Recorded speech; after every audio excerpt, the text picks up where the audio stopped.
welcome back to Mythical Phylogeny Adventures. I'm your guide, Jason.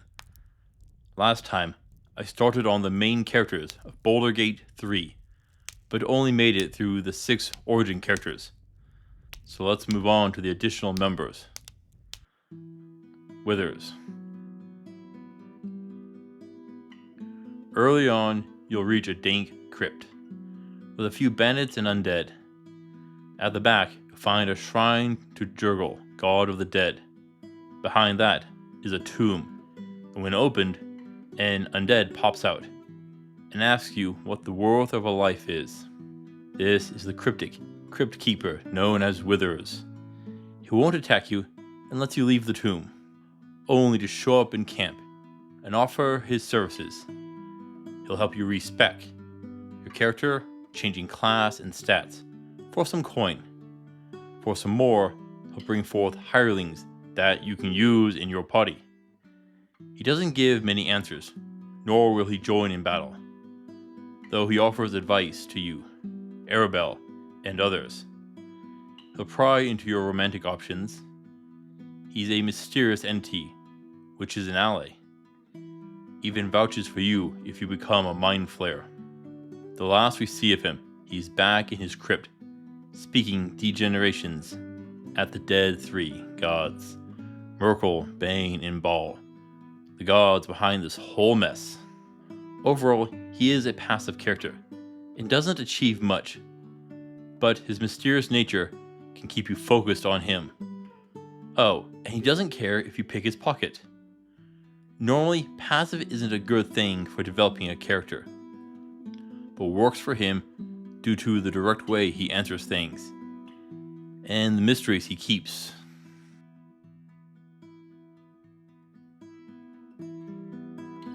When you create your character, you'll also be prompted to make a guardian, and they won't show up for a bit. One night, you'll fall ill. While you dream, you'll awaken to a strange land of floating rocks and ruins, with your guardian kneeling over you, a magic glow in their eyes. They will reveal that they were protecting you from the Mind Flayer parasite, which was trying to make you transform. The enigmatic being will speak about a battle, but terminates the vision shortly. Let's pull back the curtain for a minute. This visitor is a Mind Flayer, known as the Emperor. He was once Baldur, founder of Baldur's Gate. During an adventure to Moonrise Tower, he was caught by the Mind Flayers and turned into one. In time, he broke free and escaped to Baldur's Gate. There he lived in the shadows, feeding on the minds of criminals. He even had allies that aided him, like Duke Stelmane. In this hidden life, he became known as the mysterious figure called the Emperor. But then Gortosh came onto the scene and caught him and forced him back under the Elder Brain. He was then assigned to a party of Mind Flayers that were to enter a Githyanki Creche and steal a polyhedron everyone calls the artifact. He was the first to reach it, and when he did, got his freedom back. He escaped inside as Shadowheart and her crew snuck in to steal it as well. She was on her way back to her base in Baldur's Gate when she was grabbed by the Nautiloid, and then you meet up. Within the artifact is the Githyanki prince, Orpheus, who has the innate ability to disrupt the Mind Flayer's hive mind. Within the artifact is his honor guard. It is these guards that the Emperor is fighting, with the aid of some intellect devourers. Not some huge cosmic battle in reality. While he is inside, he can extend Orpheus's protection against the tadpoles in your party. Now, I'm going to touch on some speculation here. The Dream Visitor is protecting you, but was letting your condition deteriorate only a little. This was to allow him to introduce himself, thus begin to influence you. He takes the form of the Guardian, since it is meant to be someone that you would trust.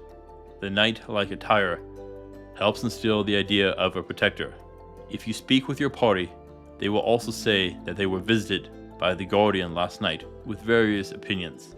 The next time, your Guardian will be dressed in simple robes, a more relaxed and casual look. You'll learn a bit more about the struggle, but nothing more.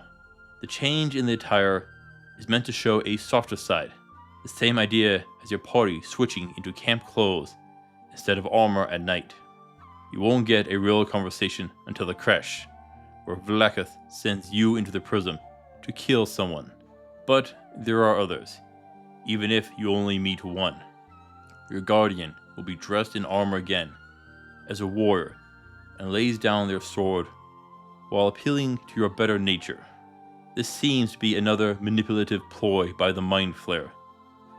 Back in armor shows strength, and this creates a false sense of surrendering. It invokes the image of an honorable warrior. Of course, being the noble hero you are, you'll leave without slaying the guardian. The Emperor will then speak to you more through the artifact as you maneuver your way to Moonrise Tower and learn the truth about the Absolute and the Elder Brain. Until Act 3, when we get the big reveal, the Guardian is a Mind Flayer. He is involved in a battle with Prince Orpheus's guards. Now, he'll plead with you to aid him when you see his true form. He'll remind you of your adventures and decisions, and you are forced into aiding him against the Githyanki warriors. Once it is just your party and the Emperor, he'll tell you his story. In the final act, you'll get a couple of chances to speak with the Emperor.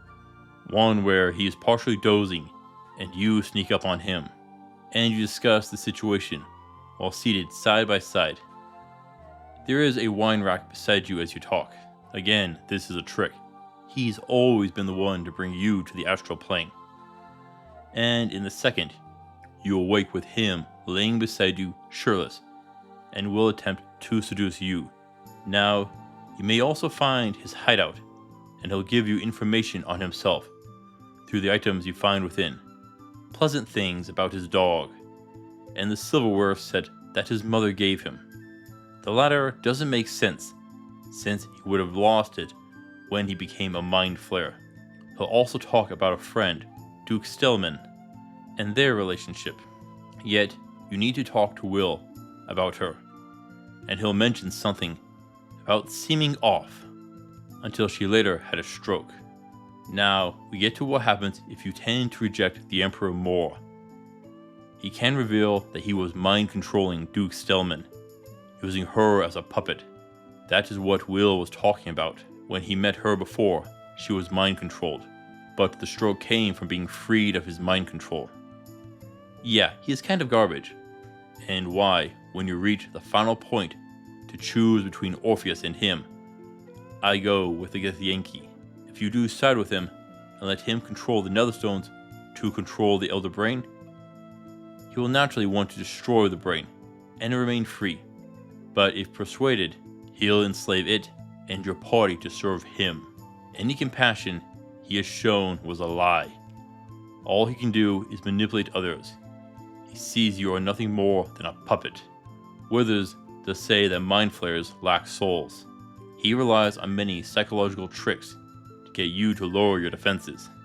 Having a character which is normally from an evil race can offer a unique view on the story, but also having an unreliable aspect to them can guide their development.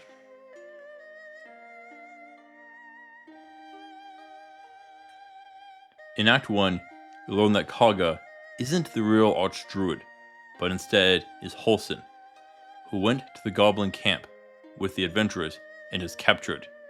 If you save him and wipe out the goblins, he'll then ask to join you on your voyage. Now, if you speak to him, you'll learn that he helped battle Ketheric Throm a century ago. But as they sealed away Ketheric, shadows spread and changed the land. He lost contact with Thaniel, the spirit of the land, and returned seeking a way to cleanse it. That is his companion quest. Find and rejoin the shattered pieces of Thaniel and cleanse the land. And at the end of the game, he's returned to the Shadowlands to rebuild it, and starts an orphanage. Halsin is generally a good-natured character, but more than willing to fight when the time comes. He's the kind of guy who sees the best in people, including Kaga. He can come off as a bit naive, but that is just him hoping to see the best. Overall, he comes off as a more idealized character, rather than a realized one. It can offer a nice contrast between the others.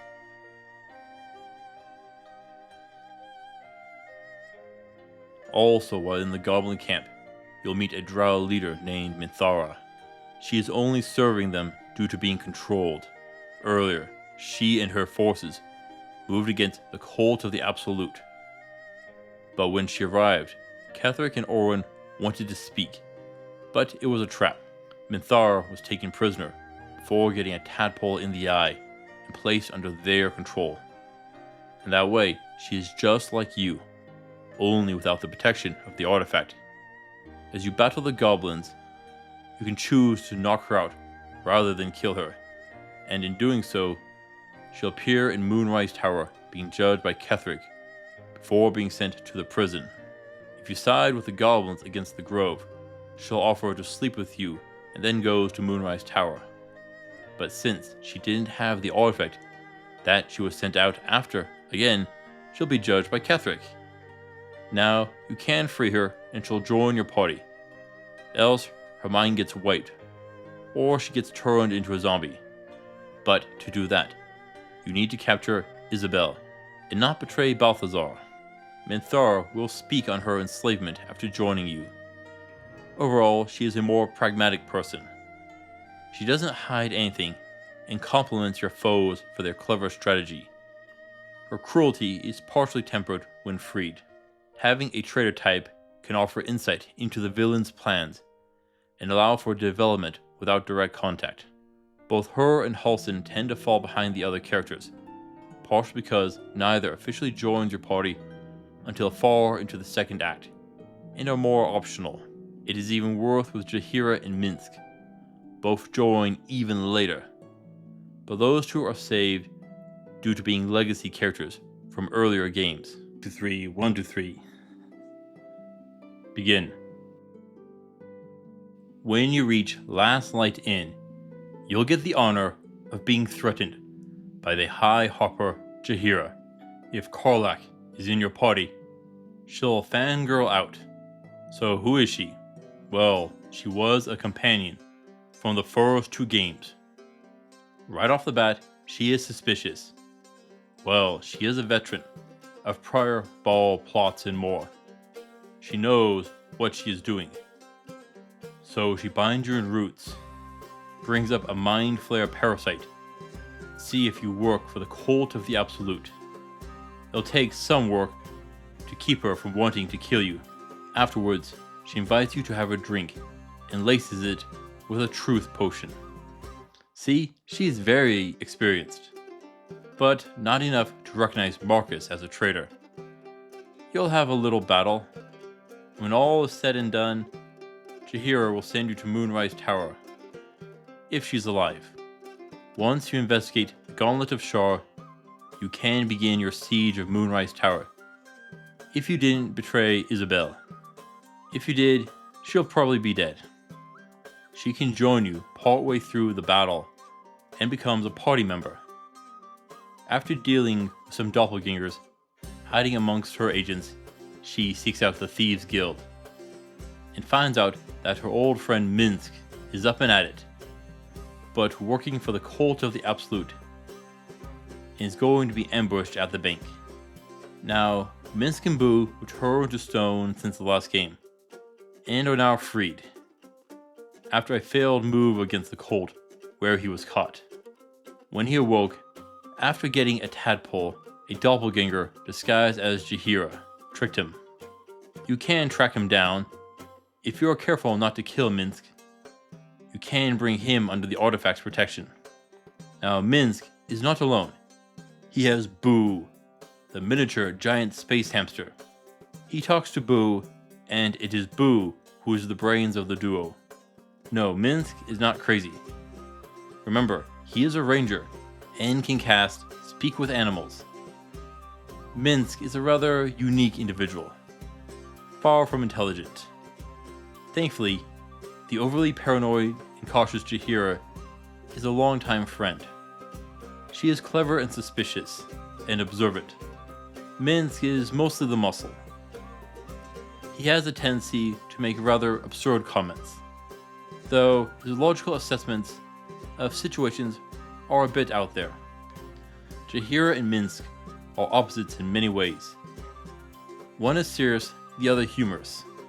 Their stories are too intertwined to tell one without the other.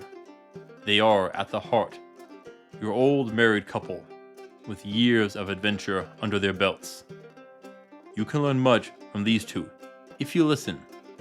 They need something to stand out. Werther's is his mysterious nature, while for the Emperor it is his manipulation and charm. Minthara has her connection to the plot, and change in personality from your actions. Sadly, this leaves Halsin kind of lacking. Wouldn't you agree? Thank you for watching, adventurers. Please return next time for the guild system. Until then, I'll see you on the roads.